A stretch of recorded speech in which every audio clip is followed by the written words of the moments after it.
Botox e preenchimento. Não existe idade para fazer, existe sim indicação. Muito se fala sobre esses procedimentos, mas você sabe a real diferença entre eles e quando são indicados? Convidamos a dermatologista Catiúcia do Rosário para esclarecer as dúvidas. Isso é um tema muito interessante, as mulheres têm muita dúvida e às vezes até um pouco de medo por não saberem do que se trata, né? Então o Botox é uma substância, a toxina botulínica, utilizada para paralisação muscular.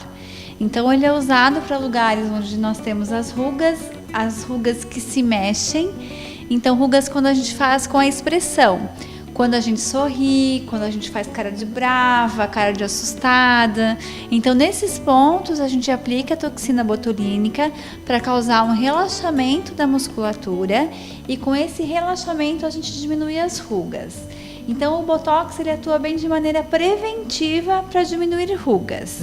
Ele não dá volume, ele não cria volume, que às vezes aquela pessoa está com o rosto estranho porque tem Botox. Não é o Botox que faz isso, tá? E o preenchimento, ele já é para perda de volume facial. Então, para aqueles lugares onde a gente perdeu o colágeno, perdeu gordura com o envelhecimento e o rosto vai ficando sem volume, o rosto vai ficando mais murcho, existem substâncias que se aplicam para aumentar esse volume localizado, que é no bigode chinês, às vezes na bochecha, nas olheiras, nessas regiões mais específicas. Mas não é só para rugas ou para dar volume que o Botox e preenchimento são realizados. Você sabia que o Botox, por exemplo, é muito eficaz para eliminar o sorriso gengival? Existem algumas técnicas de aplicação de Botox para motivos específicos, com um resultado fantástico. Às vezes as pessoas se incomodam tanto com essas pequenas coisas e não sabem que o Botox é utilizado para isso, né? Então o sorriso gengival é uma delas. O sorriso gengival é quando a pessoa sorri e o lábio levanta bastante, mostrando a gengiva, né? Então a gente faz uma aplicação um pouquinho de Botox perto do nariz e esse lábio baixa um pouquinho, então quando a pessoa sorri não mostra tanto a gengiva. Esteticamente melhora bastante, os pacientes ficam muito felizes. Com a idade, o músculo da ponta do nariz tende a baixar. Nessa hora, o Botox também é aliado. Com o envelhecimento, em algumas pessoas, quando a gente sorri, a pontinha do nariz ela baixa e fica com um aspecto um pouco estranho. Então também pode ser usado um pouquinho de Botox para levantar a ponta do nariz. Tem gente que quando fala tem um monte de furinhos no queixo. A chamada celulite de queixo também pode ser eliminada via Botox. Super fácil de resolver, se coloca um pouquinho de Botox nesse músculo, relaxa essa musculatura e esses furinhos vão embora. Da mesma forma que aquelas rugas no pescoço. Isso também, existe um músculo muito forte no pescoço que é o platisma. Então, quando as pessoas falam, esse músculo ele acaba aparecendo, ficam umas bandas, né, desse músculo. Então, a gente aplica também a toxina botulínica ali para relaxar essa musculatura e com esse relaxamento diminuir essa contração. E para todos esses problemas que a gente citou, enfim, alguns probleminhas que a gente fala que são estéticos, o Botox ele age de quanto tempo, em quanto tempo e é dolorido? O que dói no Botox é a aplicação, porque é um medicamento injetável, mas a dor não é uma dor exagerada, é super tranquilo para fazer a aplicação. E a durabilidade dele, então ele dura em torno de 4 a 6 meses, né? Esse efeito ele começa uns 2 dias depois que você aplica, ele vai aumentando gradativamente, com 15 dias a paciente está com o efeito completo. Depois do efeito completo ele tem uma durabilidade em torno de 4 a 6 meses. Ele não passa todo de uma vez, ele aos pouquinhos vai diminuindo, até realmente passar. Um outro local que pode ser feito, que eu lembrei agora, que é bem interessante, é a aplicação nas axilas para suor.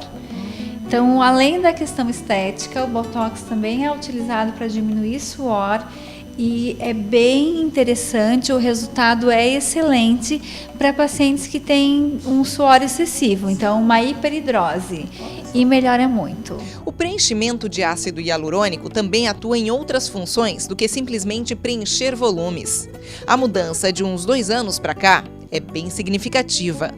O preenchimento ele teve uma mudança muito intensa. Surgiram muitos preenchedores novos, novas tecnologias, o que ajudou muito para agora a estética e outras questões de saúde também. Uma questão bem importante é que as pessoas confundem muito botox com preenchimento. Então, botox não dá volume, botox dá paralisia muscular. Então, ele relaxa a musculatura para diminuição de rugas e para outros efeitos.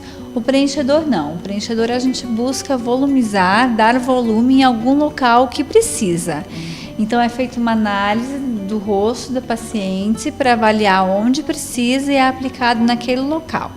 Os pontos mais clássicos é a região do bigode chinês, que as mulheres se incomodam muito. Então, com a perda de colágeno, aquele sulco ali fica mais evidente. Então, é um dos pontos mais procurados, né? Mas hoje em dia já é feito preenchimento para bochecha. Então, às vezes a pessoa fica com um aspecto, principalmente quando emagrece muito, ou quando passa por algum tratamento de saúde, ou até mesmo pelo envelhecimento, perde a bochecha, então fica com um aspecto mais cansado. É um local muito interessante para realizar o preenchimento. Rugas finas na pele é falta de hidratação. Para reverter o mal, o preenchimento é aliado. Com o envelhecimento, a pele perde elastina e colágeno. Com a perda dessas substâncias, ela fica mais flácida e enrugada. Então, com o tempo, a pele fica toda cheia de ruguinhas na região da bochecha, perto dos olhos. E muitas vezes só o botox ou o preenchimento tradicional não conseguem reverter esse aspecto da pele como um todo, um aspecto global. A gente tem os lasers também para ajudar nesse aspecto, mas não é 100%. Então, hoje em dia existe uma nova tecnologia que é um tipo de preenchimento específico para hidratação. Então, esse preenchimento ele não dá volume, ele estimula a absorção de água e com essa absorção ele preenche essas ruguinhas finas. Então, é um resultado muito interessante. O tratamento é feito em 3 sessões, com intervalos mensais e depois uma manutenção uma vez por ano ou a cada 2 anos. E realmente ele consegue hidratar bem essa pele e renovar esse aspecto dessa pele toda enrugada. Quem sofre com olheiras reclama muito. Dificilmente maquiagem cobre e a aparência de cansaço é constante. Mais uma vez, a ação do preenchimento é super benéfica nessa hora. As olheiras acontecem por uma vasodilatação, então os vasos dilatam e ficam com esse aspecto escuro. Isso acontece por genética, então tem pessoas muito novas que já têm olheira. Acontece também pela perda da gordura nessa região, então os vasos ficam mais transparentes, aparecem mais e ficam mais escuros. E todos os motivos que fazem esses vasos dilatarem. Então, excesso de cansaço, então falta de sono, muita ingestão de café, Coca-Cola, período menstrual, às vezes uso de alguns medicamentos, então fazem com que esses vasos dilatam. Além da coloração, às vezes a olheira tem profundidade, fica aquele vão ali, um local mais baixo, né, na região onde tem o aspecto mais escuro. Então ali a gente pode colocar o preenchimento, preencher essa região e disfarçar essa olheira. Quer dizer, resultado disso tudo, tanto o botox quanto o preenchimento podem nos auxiliar e muito na área estética com tratamentos que não são tão invasivos como, por exemplo, uma cirurgia plástica. Isso mesmo. Outro aspecto bem importante, Susan, é que esse preenchimento que nós estamos falando é o preenchimento de ácido hialurônico. Existem vários tipos de preenchedores. O que eu indico, o que eu gosto e utilizo é o ácido hialurônico, que ele é um produto da pele, né? A pele já possui o ácido hialurônico, então ele vai ser absorvido com o tempo. Os riscos e efeitos colaterais são minimizados por esse aspecto. Então, ele tem uma durabilidade, dependendo do tipo que se escolhe, de 6 meses a 2 anos, dependendo do material que for utilizado, e fica super natural, né? Fica com um aspecto bem jovem e bem natural.